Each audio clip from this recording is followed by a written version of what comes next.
Welcome, everybody, to another episode of Needs Some Introduction. Sona and I are back again, just shortly after, just the day after recording our recap of the finale of The Agency, thrilling finale. So do catch up on that show if you happen to have Paramount Plus or want to get a free trial period, because you can binge the whole thing.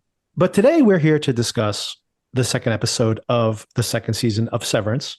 Last week, the episode was called Hello, Ms. Cobell. Today, this week's episode is called Goodbye, Mrs. Selvig.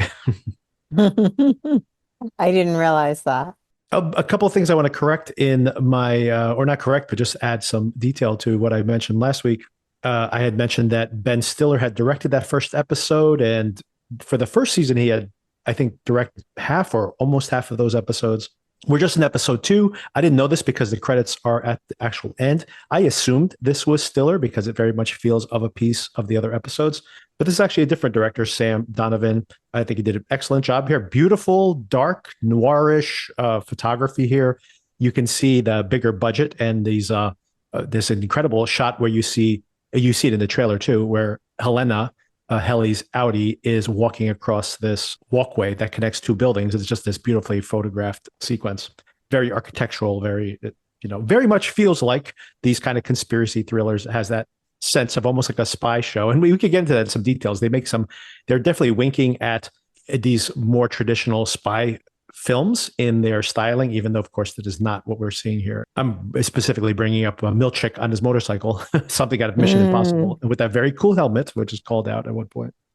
Oh, and one more thing I want to bring up is I mentioned that Dan Erickson seems to be the writer on all these episodes, but usually by now they would probably have a writer's room. And traditionally with a writer's room, like if you think about Breaking Bad, what they would often do is they usually write the scripts together, but they'll have one writer in charge of each particular episode so that they get their names on there. It's good for their resumes. It's good for Emmy nominations. It's good for collecting royalties eventually. And we definitely are seeing that here because it's not Dan Erickson showing up in the writing credits. It is Mohammed El Masri, who's done a bunch of mostly British TV. But I just wanted to call that out that, sometimes some of these writers will write the entirety of a show. And I did mention that I believe that was the case. Does not seem to be the case. He probably has a writer's room, completely normal for these type of big budget shows. Sona, let me mention one little thing that came up in the news, and then I'm going to get your general impressions of this episode. A little thing that came up in the news. It's hard to get actual information on how these shows do streaming wise. So some companies have popped up that use different kinds of technology, usually mobile apps, to track people's streaming habits, etc. And one of them is called Parrot Analytics. And it's one of the sources for when people say this is streaming shows doing well or not. Unlike the olden days when we used to see the top 10 shows on broadcast TV, there really is no standard for Nielsen still provides ratings, but they're day of ratings. And that means nothing because most people will not watch a show for days, weeks, months after they're on the air. So it's very hard to know when something's an actual hit or not. So they published a report this week, which I found very interesting. I want to bring it up here. They looked at how much value Severance had generated for Apple TV. I think I did see these headlines now that you mention it. I didn't click them, but I did see them. But maybe I read it for you there. There you go. Thank you. A couple of things that we kind of expect based on the trajectory of that show, even in our ratings when we covered it here on a podcast, that the show had generated $200 million in new activations for Apple TV when they think about baked in revenue from subscriptions. So it generated about $200 million of value to Apple TV. Also very interesting was, as you would expect, that the vast majority of that money came after the finale of the show, because we know how that, when the finale happened, that the show had already been building buzz, but after that, the buzz on the show just exploded, right? And then when people scratch their heads and go, oh my God, I can't believe they spent $200 million on the second season of Severance. Was it really worth it? These numbers would indicate that maybe it was. And that $200 million, by the way, is a little exaggerated. There was the shutdown during the writer's strike, which added a lot of overhead. There were still COVID protocols when they began shooting the show back in 2022, which added to the budget of everything, movies as well. And also that apparently there were some contracts that were signed for a third and fourth season, plus a lot of sets were built to be reused for following seasons. But regardless of whether that money is going to be doled out over multiple seasons. They obviously spent a lot of money, and I wouldn't be surprised at all if this is their most expensive show at this point, considering $200 million for 10 episodes, incredibly expensive. But apparently very important for Apple in many ways, perhaps if these numbers bear out, breaking even or even profitable for them. I wanted to bring that up also in the fact that they, of course, in this same article, announced what other shows generate for Apple, which I found very interesting. Mm-hmm. One was that Slow Horses has generated about $190 million, which sounds very good, except for the fact that that show's been on for 4 years. So that's spread out over 4 years. But it also is very inexpensive, and they produce it with the BBC, so they're not on the hook for most of the financing for that. So that sounds like a net winner for them. And I don't know if you watched this show, Sona, but this one wasn't that surprising to me. Generating about $300 million of revenue for the company is The Morning Show, which, however, is over the course of how many seasons has that been? 3? You're asking the wrong person. Oh, you don't watch it? Okay, I thought you might have watched it. No, it's always been on my list of things to watch, but I haven't. But yeah, I feel like it's at least 3. And so that $300 million is over the course of 3 seasons minimally, maybe even more. And of course, also that is an expensive show when you consider what those people get paid. So once again, in the grand scheme of things, maybe Severance isn't as expensive as it sounds. And of course, least surprising to me in all these statistics is that the 3 seasons of Ted Lasso, and of course, they're trying to make at least one more or a spinoff, has generated well over $600 million for Apple. So, I mean, how many people do you know, for example, that never watched Apple TV until they were watching Ted Lasso on Apple TV? So the proof is in these statistics, at least. Yeah, well, I know at least for Ted Lasso, at one point I was gifted a little tin of mints with the Ted Lasso theme to them. So there's like a merchandising aspect for that show as well. I don't even know if they included that in it, but that's a good point. And I do wonder, not on this list here, but I do really wonder about something like Shrinking, which is also popular, nowhere near as popular as Ted Lasso, but of course features some of the same talent as Ted Lasso, but still is a pretty big hit for them. Maybe one of the few shows that actually shows up on those Nielsen streaming charts on a regular basis, other than Lasso did, which was always like number 1 for a period of time. I think one season of Ted Lasso was the most streamed show in America for the whole season. So Shrinking is nowhere near that. But when you consider, I assume Shrinking is not an incredibly expensive show to make. You're probably making money for them as well. And of course, that is coming back for a 3rd season. All right, that's the only thing I saw in the headlines other than conspiracy theories around this show itself, or theories around it. Oh my goodness. Well, I try and avoid them, but it's become impossible because the algorithm knows you. Of course. Of course. And so I, against my will, read more about Severance than I meant to. I do have a whole episode, by the way, where I, here on the podcast, was speculating on season 2 and my rewatch of season 1. And unlike even things like Lost, which feel like they were spinning their wheels and there's even clues that don't really make sense, I think this is a very logically well-constructed overall conspiracy, because things that I speculated on in that episode are already bearing themselves out.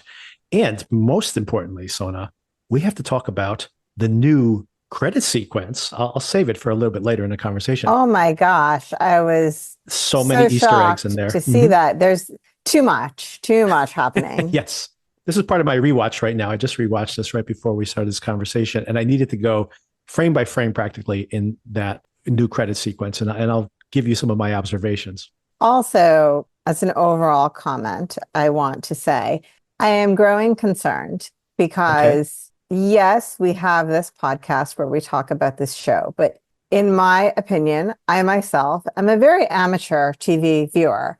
Yes. I think that's typical. Many people who watch TV, I find the shows that I like, I'm interested in them, and I sit and watch them, and I do try and pay them a little extra attention when I know that you and I are going to discuss them. I feel like this one has a very big chance of getting away from me with the Easter eggs and the inside jokes. I feel like it's going to take on, if it hasn't already, this Lost kind of feeling of like everybody and looking for references upon references. And in fact, one of the things I learned against my will was that the locker numbers in this show correspond with the lotto numbers that Hurley played on Lost. Oh my God. These are the types of things that are beyond me. Okay.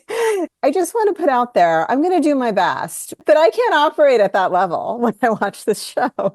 Well, I would say two things to that. One is that's why we're here, or why I'm here for you, Sona, and hopefully our conversation will Thank enlighten goodness. viewers who are watching this more casually.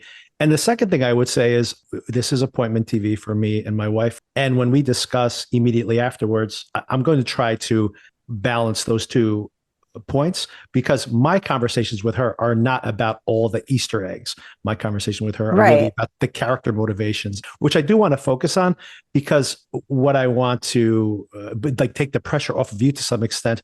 I will go down some of these rabbit holes, but this is what I've done in other conspiracy like shows we've covered here. I honestly will do some Reddit research, but if I don't think that that particular Easter egg doesn't add something thematically to the characters or to the themes, broader themes of the show, like I don't really care if they're referencing another TV show, for example. That's the type of thing I really don't care about, right? I do care about when I think that they're dropping a hint as to someone's character's true motivations, for example. That I think is more interesting.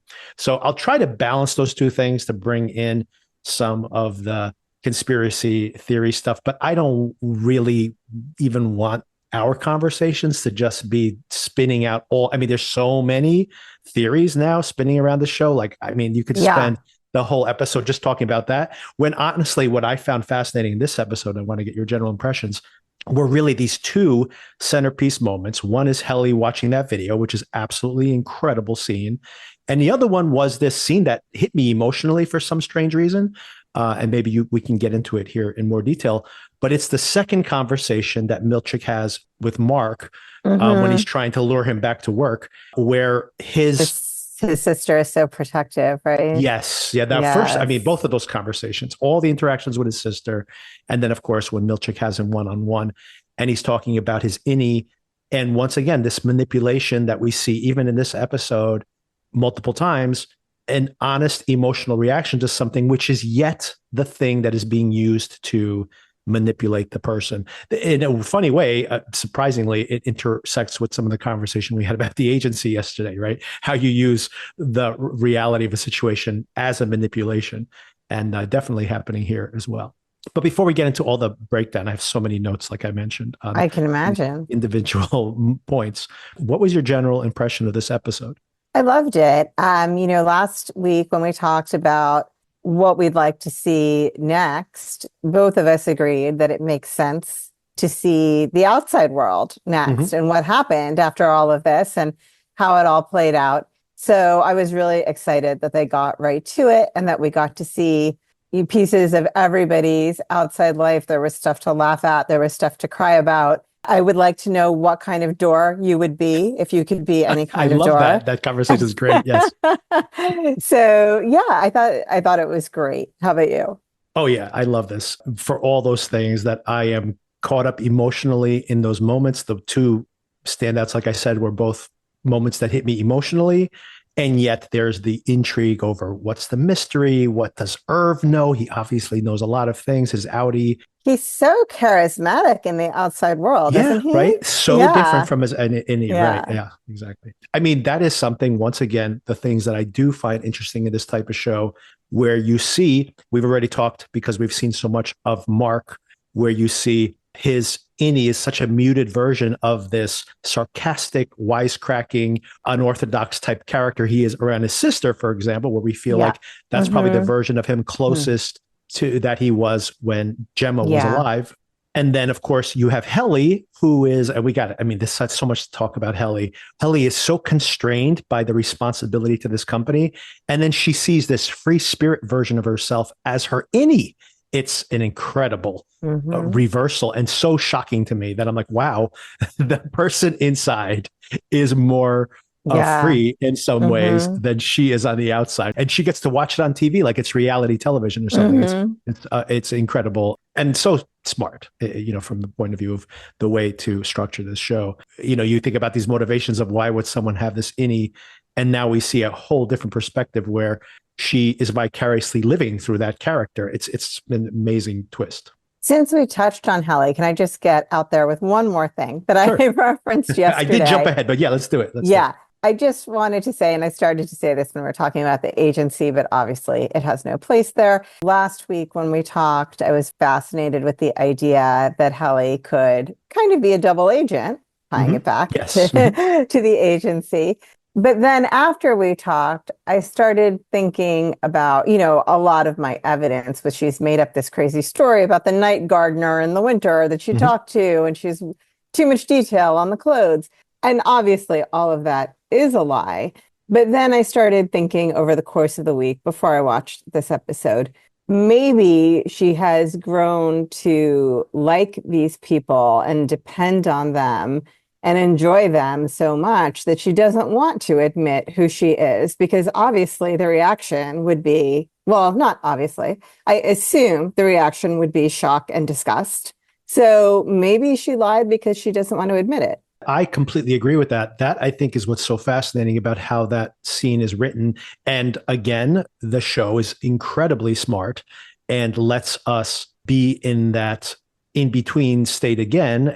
We'll get to it at the very end of this episode. I thought we were going to get the answer as to whether this is her innie or her outie, but the show intentionally does not show us her character going through that perspective change like we've seen when Mark or Dylan or Irv go through the elevator, because they're trying to keep that still hidden from us. So it forces us to think about who she is in that moment. And I totally agree. I think as it is written, our assumption is supposed to be on its face that she's lying to them because Right. she doesn't want to let them know. Like you said, imagine she said, well, actually, let me tell you what I am. I'm one of the Egans. And if she's going to come forward with that in this moment when they all just went through this trauma, they would look at her like, oh my God, can we even trust her? So, Right. like you said, she wants to maintain the relationship she currently has with them and doesn't want to reveal herself as even unintentionally this evildoer. Yeah, and the inside version of her could still be coping with that reality as Right. well, right? Right. It's So, only if we take it at yeah, face value, she's just made this revelation minutes before, right?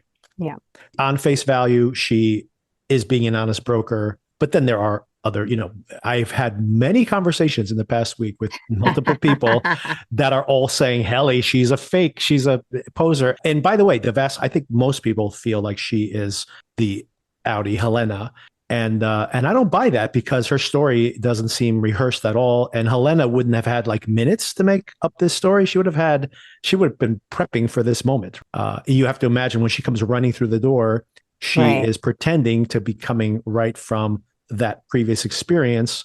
So if she's got all that planned out, she hasn't come up with a cover story. Like, I don't buy that, right? And the cover story, of course, sounds like something an innie would say, not an actual experience. I found a gardener in the Right. middle of the night. Doesn't really make sense, right? Exactly. True. I'm fascinated by your pronunciation of Helena by putting the emphasis on the second syllable. Did I say Helena? Like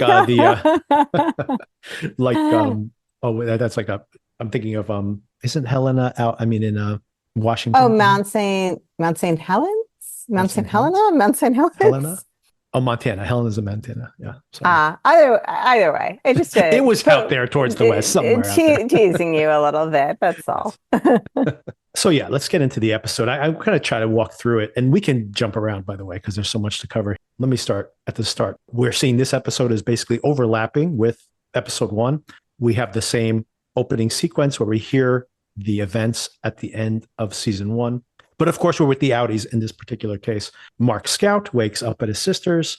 I love the interactions between Devin and great chemistry with this cast. It really feels like this is really his sister, the way they talk to each other. And just that her saying, oh, so this is you now. And just all of this, I just thought was so well done. This actress, by the way, which I haven't called out enough, she's terrific playing Devin. And I think she's going to be a bigger part of this season of the show. I agree with all of that, and it almost makes me want to rewatch the first season, because I chose not to do that, to see if this dynamic was as lovely in the first season, because I don't remember noticing it then, but I definitely notice it now.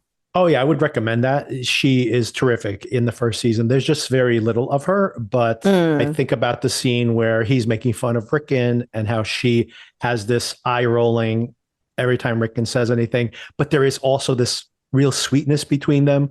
It is really worth watching again. Once again, this actress is doing a terrific job.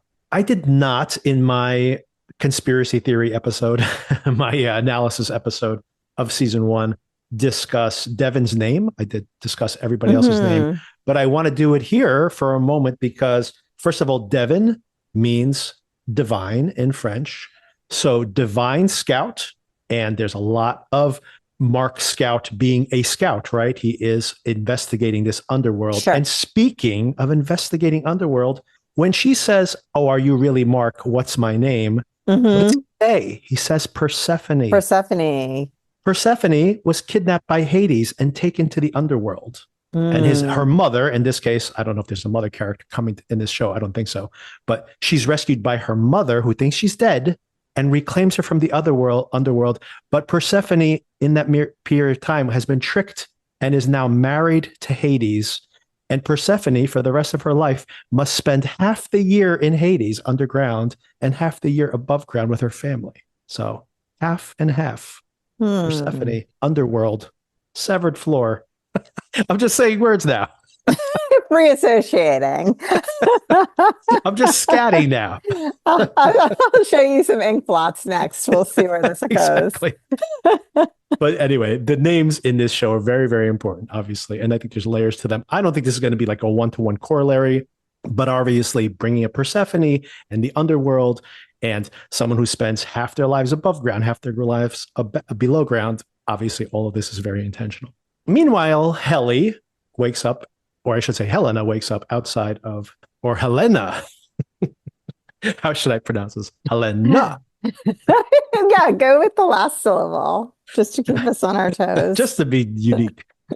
She wakes up on the outside. Incredible. Britt Lowry, such an incredible actress, I think. Now adding a whole new shading to her, playing this outside character. All of this is really interesting. You see her run into her dad. Of course, this is immediately after the events that have occurred. But before we get into her interactions with her dad, what do you think of her? The first time we see her, she is massaging her neck. Heli obviously tried to hang herself. So what did you make of that moment? Other than noting that Britt Lowry has a very long neck. Also, I just want to say her skin is absolutely beautiful and luminous here. Yes. Which it probably was last season as well, but I really noticed it in the close-ups of her in this particular episode. You can't really separate your lives into two separate spheres. And this point was made in the episode that one thing carries over into the other, right? So whether it's physical, emotional, psychological, there is an overlap there. And I think that's like a physical recognition of the overlap. What were your thoughts about it? Oh, I think it's a fascinating reminder that she was just recently inhabited by that character. And of course, that character, Her Innie, has had the experience of hanging not very long ago when you think about the amount of time that separates those limited periods of time she's inside of that body. She disappeared for a long period of time when she was in the hospital in the Audi form and then returned to work not that long before the events of today. So it's like you said, it's as if the Innie, like the ghost of the Innie being in there and the pain of the hanging is still haunting her. So it's intriguing. It's also reminding me, there is this popular book, it probably still popular, called The Body Keeps the Score. Are you familiar with that? Yes, exactly. Yeah. It's not really so much talking about physical trauma, but the idea that all of these things that happen to you are indelible in who you are. And if you don't work out your issues relating to them, they will keep arising in one way or the other because your body knows, as much as you're trying to shut it out, all the things that have happened to it. Your body and your mind are keeping track of those things. By the way, The Body Keeps the Score. If not that book, then that general philosophy is absolutely on the mind of the creators of this show. Absolutely. There's no doubt about it. Yeah, it's a fascinating book. Full disclosure, I never quite finished it, but I feel like I got three-quarters of the way. I never finished any nonfiction book, by the way. It's so hard. Why is it so hard? I think because they're all too long, because in our short attention span society, which I am certainly a victim of, we can't do it. I guess in a fiction book, you want to know the end of the story. But in a nonfiction book, you reach a certain point where you're kind of like, yeah, I get it. I have a very cynical theory of that, by the way. I have a theory on everything, and I do have a theory on that as well. The reason I never finish a nonfiction book is because all nonfiction books have to be formatted in a particular way. All the same editors edit the same books exactly the same way. They all have to be a certain length. And my experience is you read the first chapter of the book, it tells you everything that's going to be in the rest of the book. Yes. And then every other chapter is a section from the first chapter with some more anecdotal evidence. Right. Eventually you just get tired of the repetition over and over again. That's basically what it is. I think that's fair. Not to take away from the point of the book, which I have personally found to be very true, that you carry these traumas with you and you build upon them and you become re-traumatized. And so there's probably some of that happening here. Now we got to talk about her dad walks in. First of all, very strange that all of the Lumen higher ups look like they're Mennonites or something. And this includes Selvig, by the way, who went to this school. I don't know if you remember all this from season 1. We see a graduation diploma from the Egan Girl for Schools, School for Girls. Oh, before I forget, I keep mispronouncing this actress's name, and I know someone's going to complain about it. So it's Britt Lauer. I'm sorry, I said Lowery. But anyway, Britt Lauer. Someone will definitely call me out on it. So I just want to make sure I get it out there. And she's excellent in the show, of course. But very strange how these people are styled, look old-timey. They remind me of Mennonites. Most of the men have these beards, including the Cure in all of his animations and his statue. But not her dad. Interesting. Right. Her dad is not James, weird name. It reminds me of, I don't know, this is a total aside, but James Gum from Silence of the Lambs, right? Not James. Yeah. That's a name I didn't analyze. Maybe I should look that up. James itself. All this is to say he's only there briefly in this whole entire episode, but he walks in disappointed at Helena. So disapproving. And calls her, it's not her fault, right? But calls her fetid moppet. What a combination of words. He is obviously very disapproving and very disappointed. Then again, based on what we just saw, I kind of get it. Oh, yes. Yeah, this is, of course, a shocking turn of events. Just loved this term, fetid moppet, which, I actually looked it up to see the actual official definitions of both of these words, which are so funny because fetid is decayed, grotesque, and moppet is like a term of affection a little child, right? So like repulsive, sweet little child. I still love you, but right now I'm disgusted. And maybe, hey, duality, right? These two very different things. Of course, the duality of the two characters within Helena herself. And maybe he understands that better than anyone else. It's funny. At first, I was thinking he shouldn't be disapproving. She had no control over it. But this is a version of her, right? Who, given the same criteria, is repulsed by their very mission.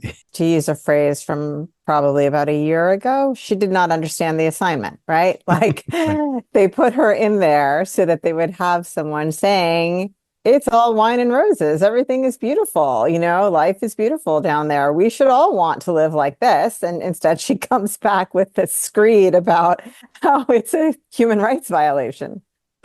Exactly. And then we have one of so many. I mean, so many of these one-on-one, almost it's a collection from scene to scene of one-on-one conversations between different characters to different effect. And this first extensive one we have is Helena and Cobell. This is so disrespectful to Cobell. She should be outraged by this. They have fired her. She was right about all the warnings she gave them. And even now, when she was there to warn them and they ignored her and this catastrophe happens for them in public, they just do the usual. It's very much feels like spin control where they're like, oh, thanks for coming forward. We're hearing you. We're listening to you. And she's like, great, put me back on the severed floor. And we got to talk about that, how she desperately wants to get back to that severed floor. Instead, they're like, no, we're going to put you on this advisory panel, which of course we've seen this throughout the recent history. There's a whole episode of Atlanta, by the way, about how these companies are trying to approach these different celebrities who represent something in the culture and then bring them in on the advisory council. Like, how can we do better? How can we do better? So it really feels like that kind of pablum of just like, oh, thanks for helping us out here. We really do appreciate it. Let me put you on his advisory council. And she's just like right away sees through this. Like, I've never heard of that before. Exactly. It exists as of 30 seconds ago. Yeah. Exactly. It really is surprising to some extent because I had speculated in that analysis episode that this was part of the controls of Lumen. They understood that this was a possible outcome and that even firing Cobell was a way of seeing the limits of control. Like that is part of this study that they're doing of controlling people. It's not just the innies, it's also the managers of the innies. So they kind of suspected some of these things would happen. But when you see them here, they seem really angry about what's happened. And they're saying we need to find out what everybody knows, fire those people if we need to. They send Milchik out to collect information on what everybody knows about the incidents of the night. So they really do seem to have been caught off guard. So the person who raised the alarm gets so mistreated by them. And of course, she feels deeply offended by this. But why do you think they're treating her so badly? I think they still are dissatisfied with her, but they can't overlook that she has a lot of knowledge and a lot of value that they want access to. So maybe the ambivalence of that, right? When you know that you need somebody, but you dislike them. So you don't know what to do about it. I can't really understand it, to be honest. I guess one generous way I can read it is that they do blame her, even though she did raise an alarm, that she was in charge of them while this was happening. And maybe she didn't, they could just be blaming her like she didn't do enough. Or the other part is maybe there's some commentary here. A lot of times you see this in companies where the whistleblower eventually bypasses the company because they're not listening to them and raises an alarm and in a way rescues the company from their own self-destruction. But then in the end, they don't appreciate it. They're like, you embarrassed us in public, right? Yeah. In a way, you get blamed for, like no good deed goes unpunished type situation. Because sometimes even when someone needs to be rescued, they don't appreciate it when it happens, right? So I'm assuming that's probably what we're seeing here. Possibly also wanting to keep her in her place, not let her get too big for her britches kind of idea.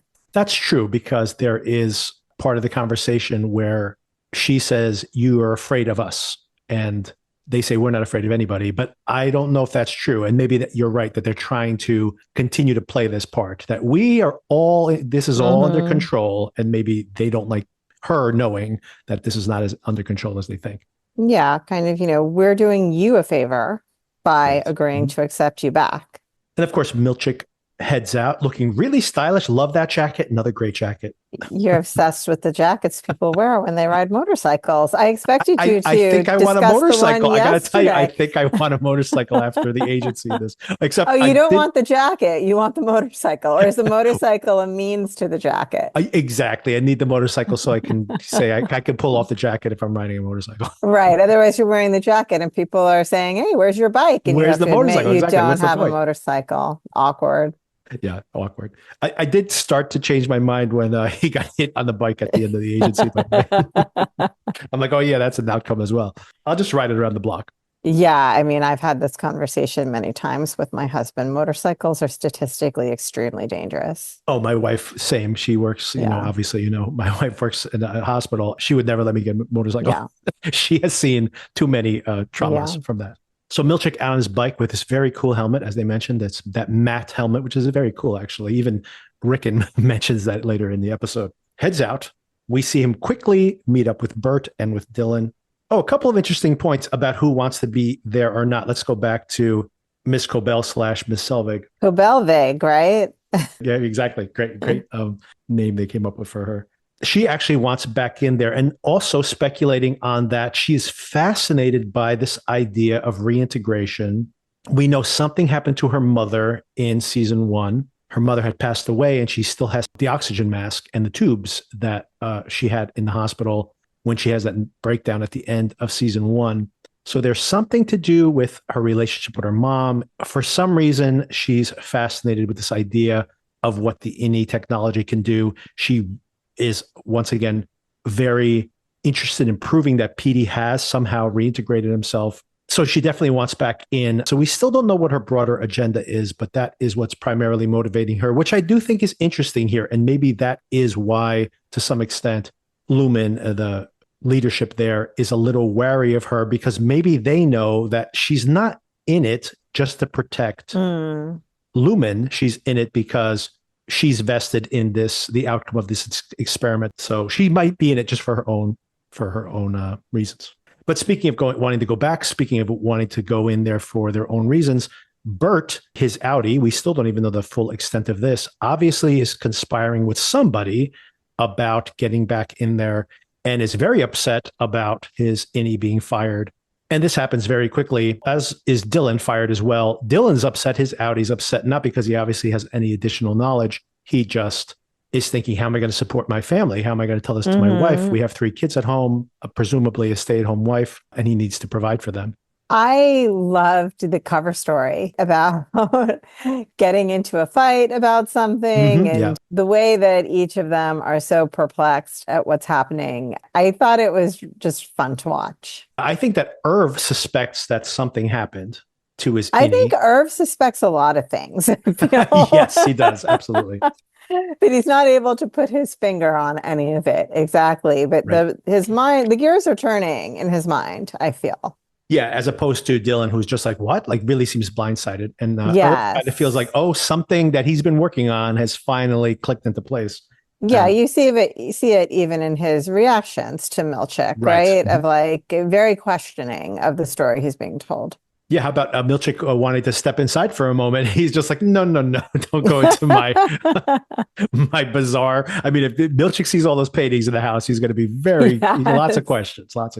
It has a little feeling of like, you don't have to invite the police into your house just because they ask. Right, exactly. A good rule of thumb for all the good legal rule of thumb. At this point in the episode, this is when we see the new intro. I know you love the intro for season 1. What did you think of this one? This one was overwhelming to me.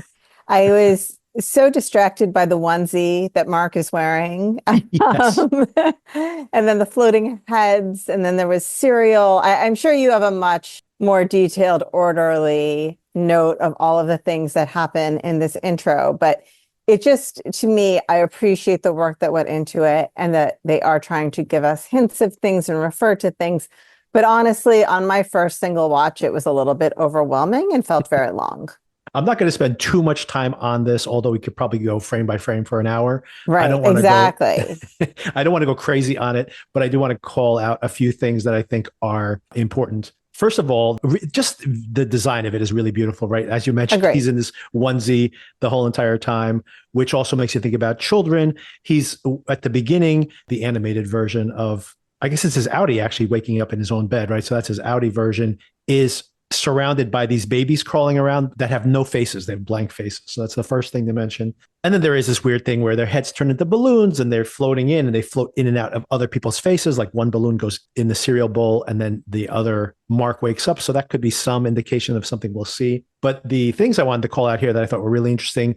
One is we see the back of Mark's head and we see the innie crawling out of like brain matter, basically. And then we see that it is the other Mark pulling the chip out of the back of his head, right? Of his own head in a way. So I do wonder if we're going to see some physical reversal of of actual removal of this chip at some point in this season. That was the final shot, right? That was the last thing that happened. It's actually pretty early on, towards the end. Then yeah. Tell me what was the last thing that happened then? Because that seems similar, no? Yes. So the very end is when you see an actual eye peeking out the back of his head.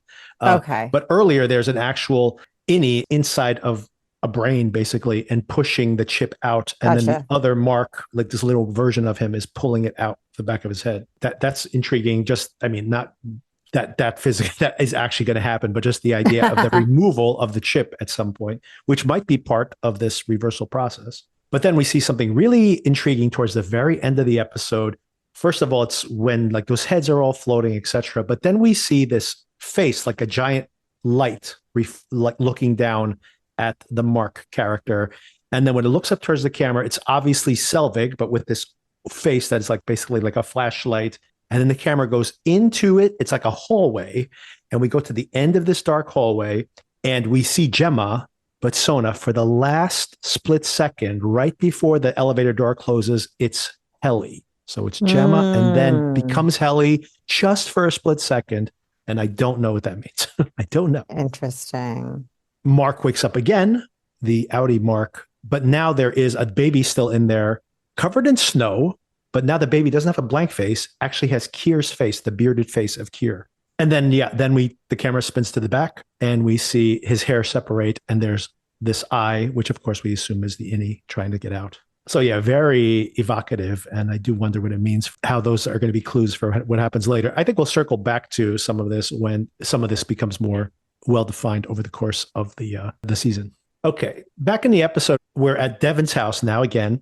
Of course, Milchik has just fired Dylan and Irv. I love Rickon getting rid of this character, Rebecca. It's funny because he has quite some tolerance for these crazy people who follow around him, but he seems to be really irritated with Rebecca. He actually thinks she's coming back later on. He's like, oh no, it's her again, but it's not. It turns out to be Milchik.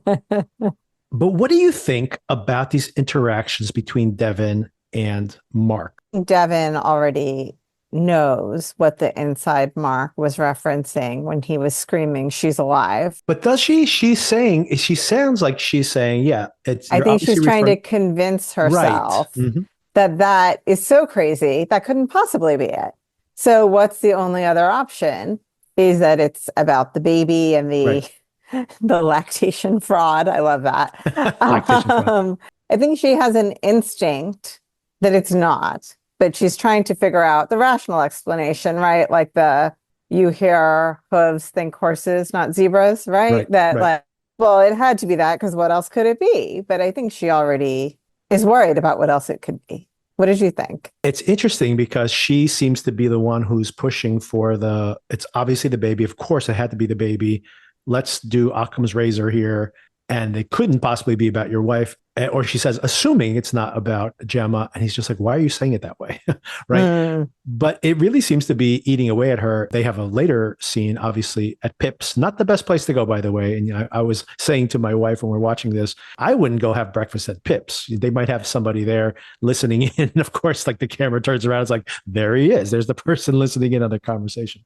Although he might have just been following him anyway. But it's funny that they would choose to go have breakfast in Pip's. But even then, at that later conversation, even more so, she's really pushing the whole Gemma thing. So it really makes me wonder what her agenda is. Maybe I'm getting too conspiratorial here. And maybe it's Milchik's visit. So maybe I'll trust her on this, that she's just a little suspicious of it and a little wary of it. And then it becomes more pronounced after Milchik gets there. Maybe she gets to be even more wary of what's going on with inside of Lumen.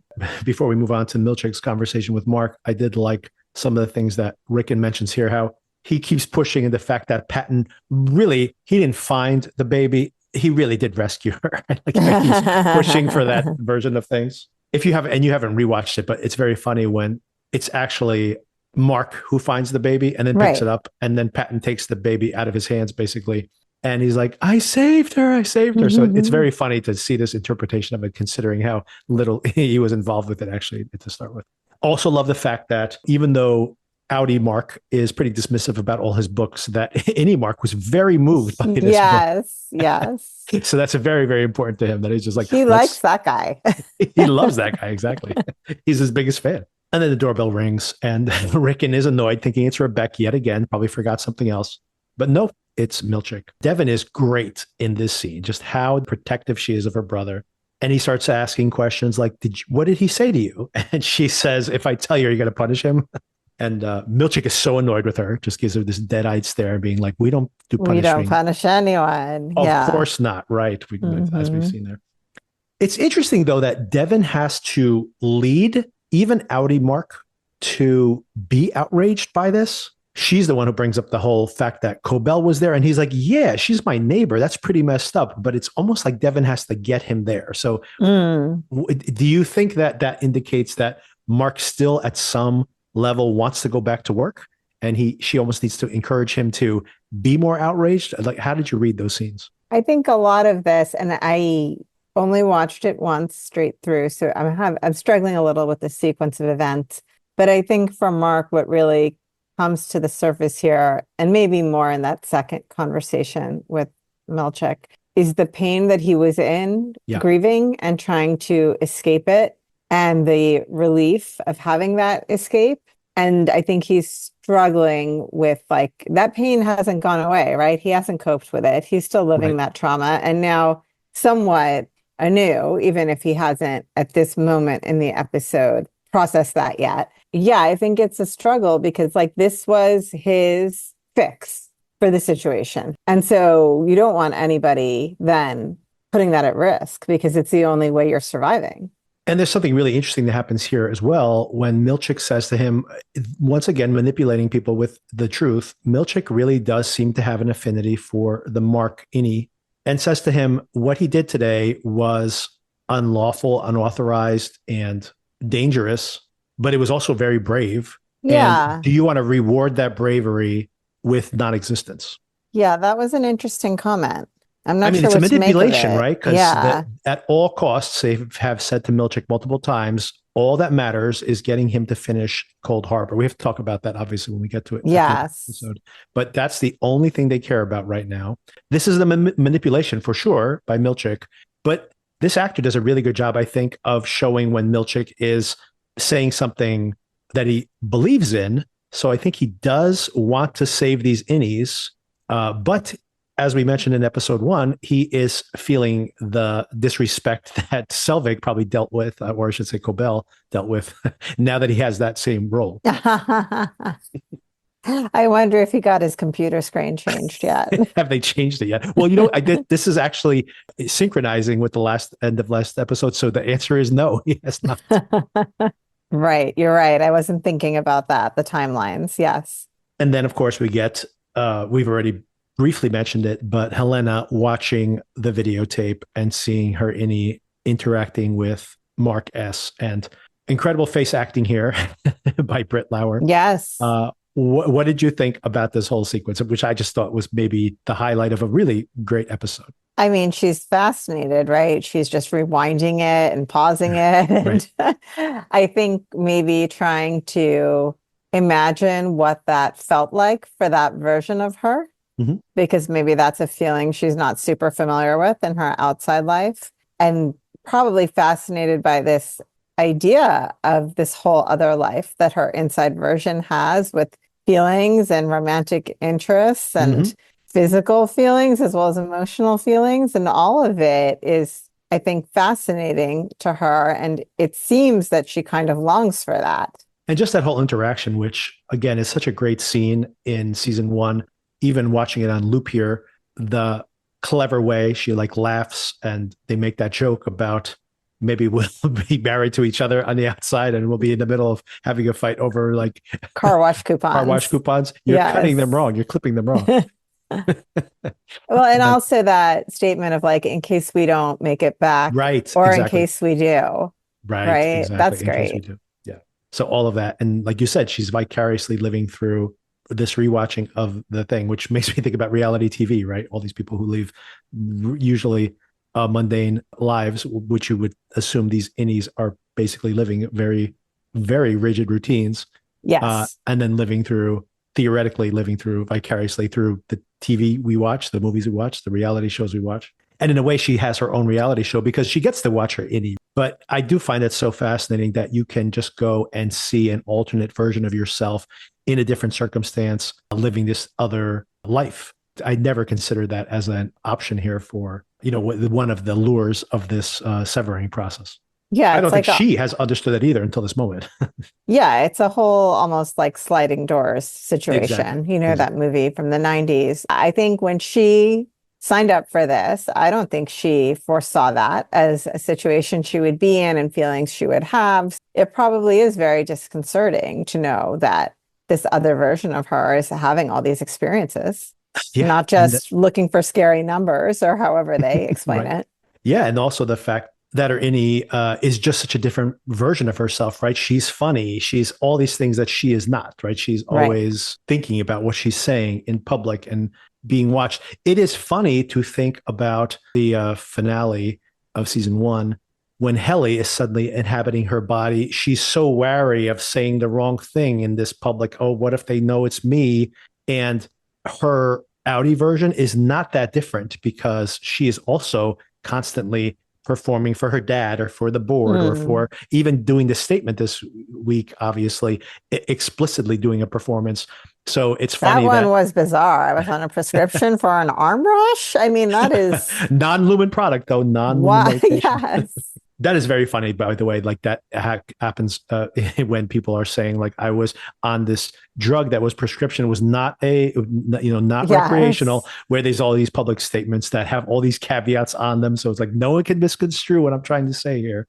It would have been way more believable had she blamed Ambien. I've heard some crazy stories about Ambien. I mean, like a psoriasis cream? I don't know. You had some bad eczema and then I don't know. RFK is going to be right on banning that arm cream. Yeah.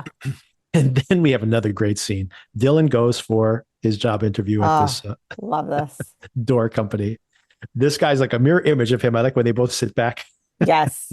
It's like, this is an older version of him. This is another one of those, that guy's, he's, character actor that shows up in a lot of TV shows, is questioning him here. And he does a really great job at first. I love how well the interview goes until it goes really, really bad. But first of all, he's just like, I've always dreamed of selling doors. Totally made up, obviously. And then he realizes that even though he just made that up, all of a sudden he's really simpatico with this guy. I love when the guy asks him, what kind of door would you be?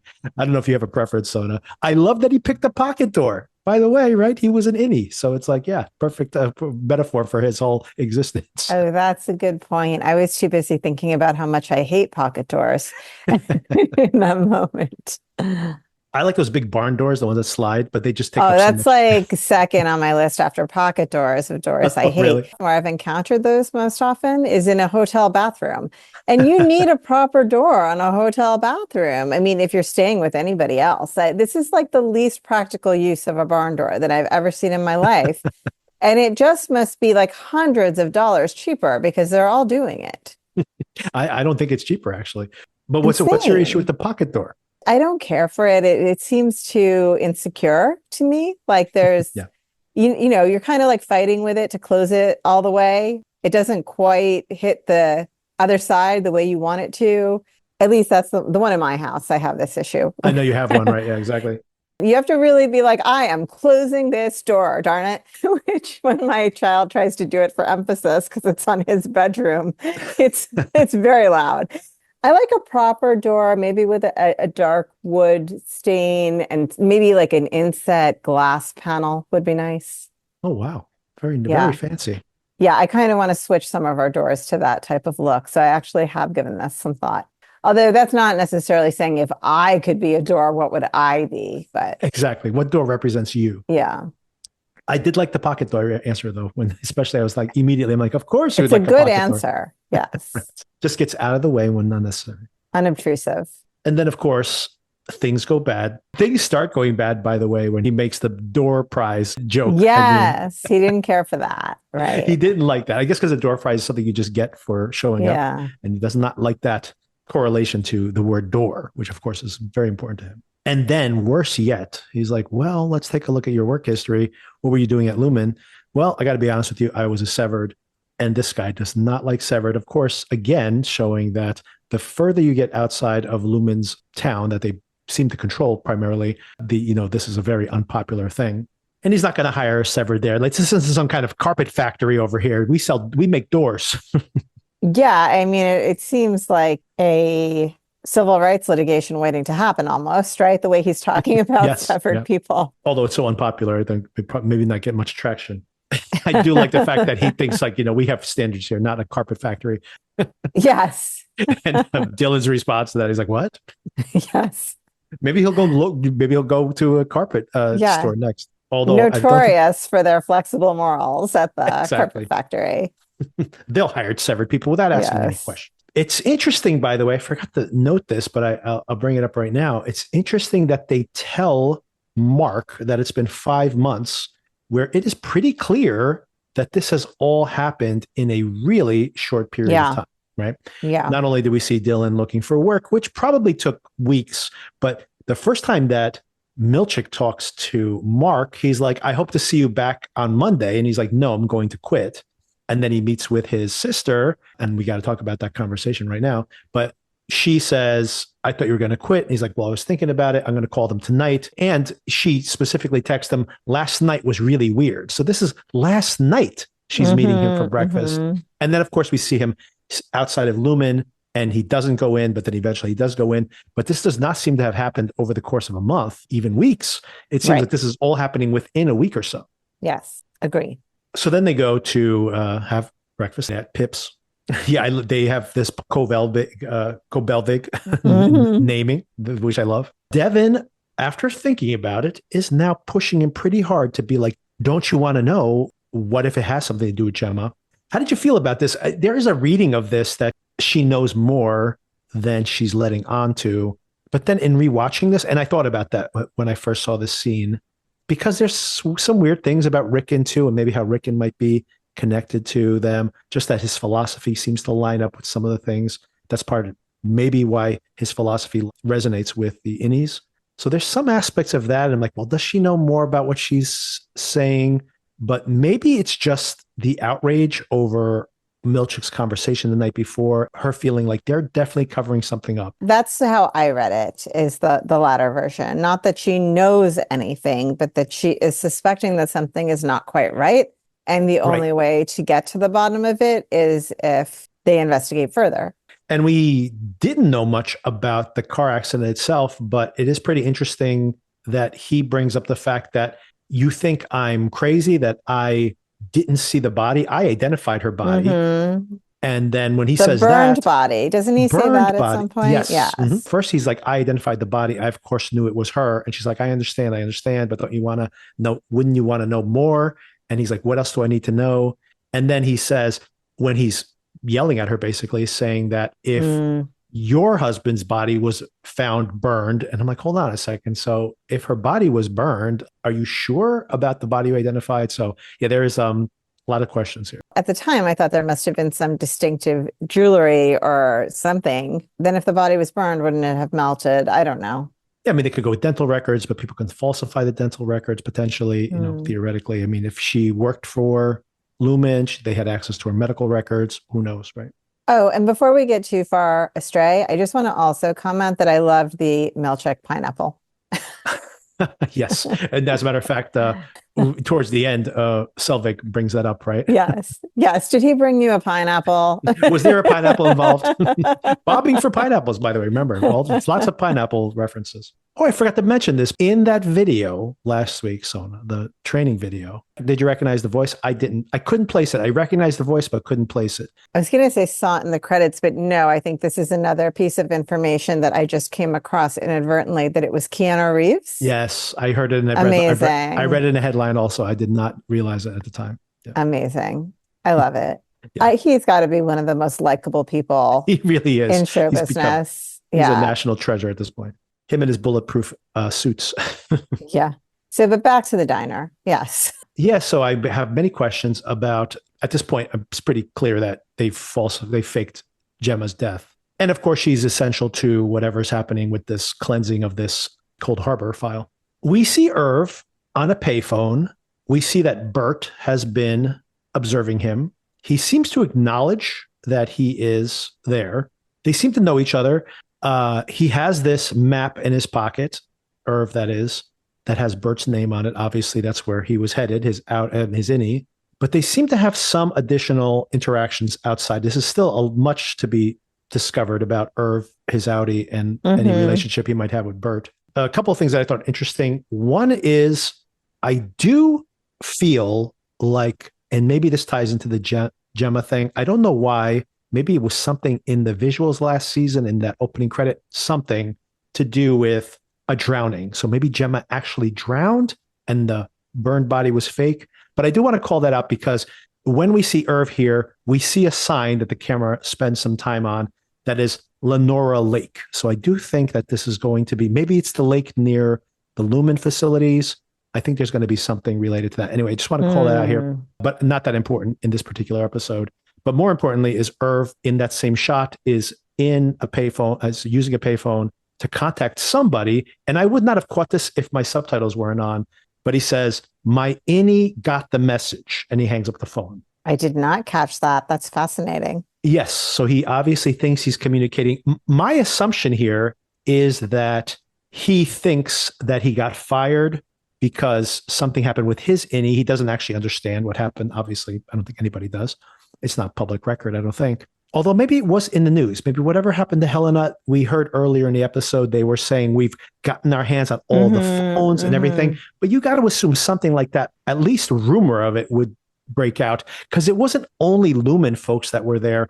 This was supposed to be a public event that was trying to position how great being an innie was. Right. So I think the media was there. I think, definitely politicians and their families were there. That's for a fact. We know that's the case.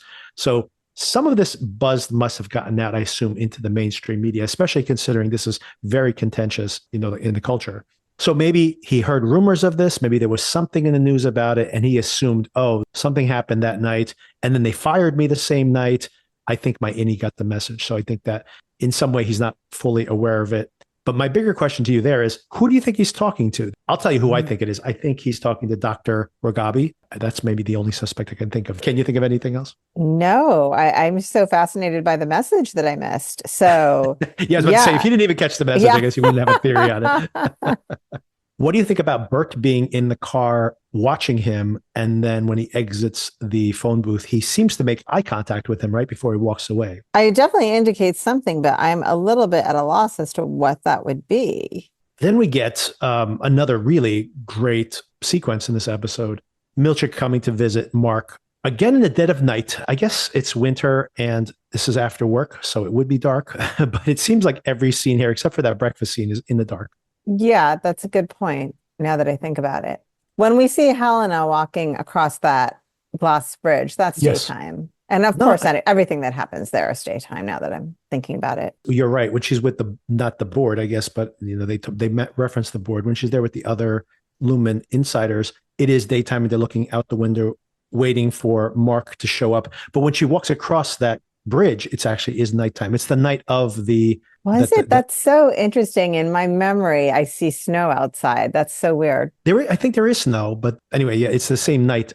Everything happens. Fair. She's still in her, she's still in the gown. Right.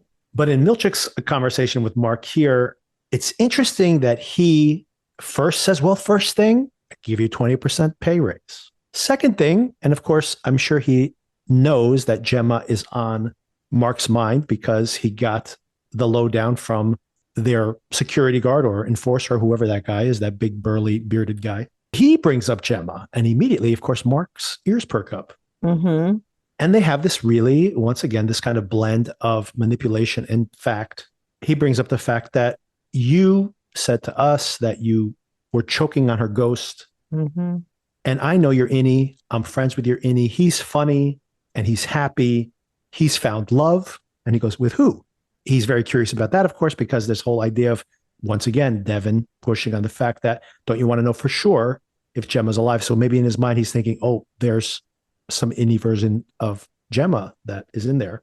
I think all of this is intentional. I don't think Milchik is bringing this up naively. I think he's wanting him to be piqued, to want to investigate more, because once again, mission critical here is for him to cleanse that file, right?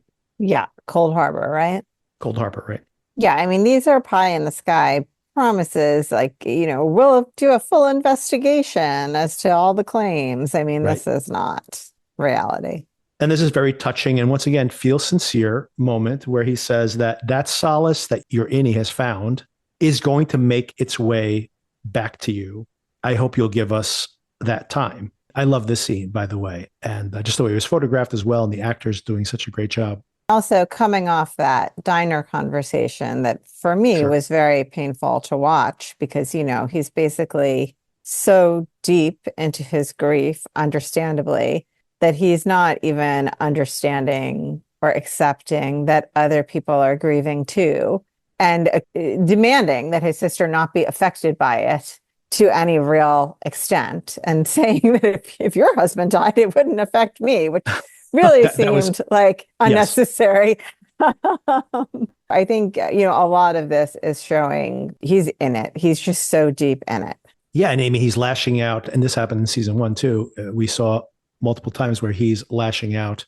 He's just reading things in the most ungenerous way possible over and over again, which is how he's gotten himself into a circumstance in the first place. I mean, I know many people who think of their in-laws as essentially their siblings. It would be devastating if they passed. Yes, not the same as having the love of your life pass, but it's nothing. Right, exactly.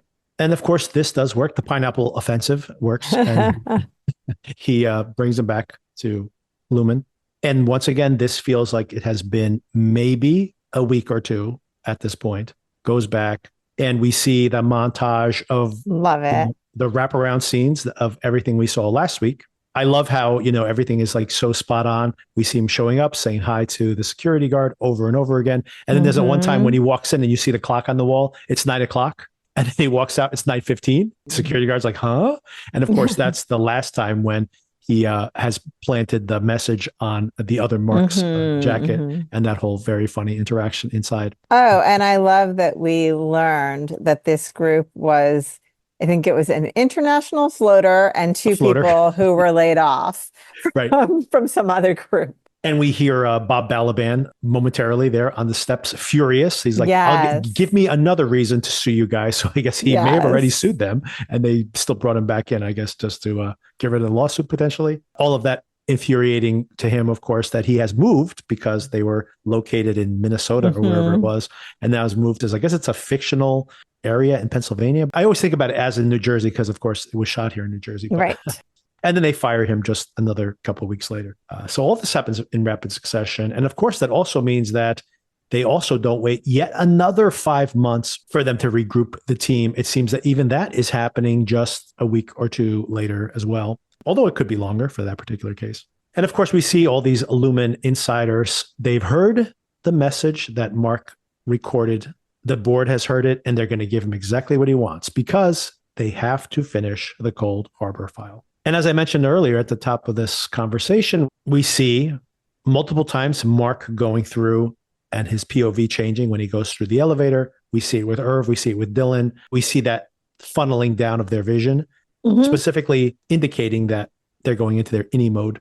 But of course, the one character we do not see that for is when Helena gets into the elevator and the elevator doors close and we do not see her POV. So it is leaving things ambiguous as to whether that is Helena or Heli going inside. And we kind of speculated on that. I don't know if you want to add anything else to that.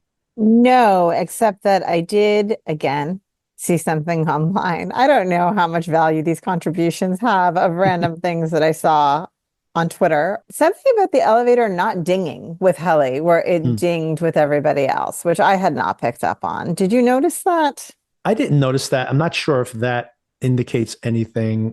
Agree. I mean, I think it would ding anyway. I don't think it dings only when the process happens because it's probably just dings when it moves from one floor to the other. But who knows? Maybe that's a clue of something of some kind. And then, of course, the episode wraps up with Mark and Selvig. He's outraged. We've seen this in the trailer, of course. What do you want? Why did you do this? Your cookies suck. Yeah, the cookies. Yeah. And she throws it in his face before she gets into the car, that Volkswagen Rabbit. We always commented last season on these old, out of date, not only the computers being out of date in this office, but the cars also probably being from the 80s. This is probably a corporate town, which was probably all stocked up. If it's still running, they never swapped them out. That's just another little detail here. But he's outraged. Why did you do this? You were in my house. First of all, she throws it in his face saying, so you went back? That's it? So easy. I thought you were going to quit. I guess you're not going to quit. So she did seem at the end of last season to be relieved at the fact that he was going to leave. And now maybe at some level is disappointed in him, although she, of course, still seems to be very vested in getting back into Lumen. And I'm sure she's going to be essential to what happens in the rest of the season. But the most important thing that happens here, of course, is all of these seeds being planted that Gemma may be still alive, Devin pushing him on it, Milchik bringing it up yet again. And now he just finally says, is this about Gemma? And Selvig, of course, stops dead. And this is a huge tell, right? I think at this point, if you have to guess what's Mark's final decision to go back and stay inside. His outie is definitely suspicious at this point, right? That Gemma is somehow involved in this Lumen conspiracy, right? Yes, but I also think the outside version of him does not want to really dwell on this. Accept it. But don't you think Yeah, that's part of so his motivation to go back? I Maybe the do, question is, but what is his primary motivation for going back? yeah, I think so, but I think it's also, to me, his motivation was more escaping this grief than it was investigating. That's how I read it from the scenes we saw this episode. Do you think his primary motivation is investigating? I think the fact that they end it on that note Hmm. and that she doesn't drive away or ignore him, Yeah, that's it true. seems to be a real Yeah, revelation for her, like a gut punch for her. She's not expecting him to say it. And then she doesn't yeah, know how to react in that moment. I do agree that there's so much of him that is in denial that he just wants to come up with excuses to, like a lot of us do, by the way, to keep doing sure, things of course. conveniently because that's always your bias, right? Like I'm going to come up with a reason to not do something, right? Yeah, So that is what happens to all of us. This is working for him right now, and he's getting paid, and he doesn't have to deal with this half the year, half the day. All of that is a plus for him to his outie, obviously. So there is just the backsliding that can occur in that regard. But like I said, I think that they're, especially having this as the button on the episode, makes me think that it definitely is a motivator for him to get back in there. And yeah, that's where we end things for this episode. Do you have any speculation for next week at all? I don't have speculation, but I want to know what you think about what's going on with Heli. What version of her are we seeing? I think it is Her Innie. There's a hint, by the way. Did you watch the little featurette they do at the end of the episode? There's like a 1 minute featurette at the end. No, I don't think I did. There's like a really short behind the scenes and everything that I actually don't love watching these because everything that I kind of think is subtly conveyed in the episode.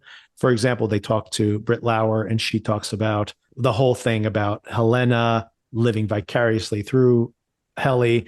I don't think we need to have it said out loud. It's pretty clear, but there's something in the way they talk about that character that made me feel like they're trying to indicate, something going on with the character with Helena, but I still feel the same way that I did at the end of episode 1, where there might have been some negotiation. There might have been some communication with the outie and the Innie version of Heli. So she might have a little bit more information, but I don't think that that's her outie for the reasons I mentioned before. The story seems weird. It seems like they would have had a better cover story. Basically, when she's having that meeting and they're saying we're giving him everything he wants, including Heli R, when they have that conversation with her, I would assume they would have said, look, when you walk out, you're going to say the following, right? Like there would not just be like, we're just going to throw you to the wolves in there, right? But there might have been some negotiation with the Innie. They might have woken her up at some point and told her something like, if you want to really protect your friends, then you're going to say the following, you're going to play by our rules. So there might have been some intermediary awakening with her. And I do think that that's the case because there's something going on with her, but I don't think that that's her outie. That doesn't make sense to me. Yeah, I definitely see that option. I'm not convinced either way yet. So, and I'm looking at the description for next week's episode, and it says Mark, Heli, Irving, and Dylan search for answers. So, not very useful. It is the longest episode so far of the season. The first episode was 48 minutes, second episode 46. Next week's episode is 53 minutes long. Ooh. So we will have to wait and see. Maybe it's an extended title sequence. It could be that. Next week's episode, by the way, directed by Ben Stiller. So Ben Stiller's back for next week. Great. Yeah. And I think that's all I had. Anything else you wanted to cover at all? I'm really interested in the outside version of Irv. He seems so charismatic to me. I want to know more about his life and who he knows and what he does besides painting foreboding paintings.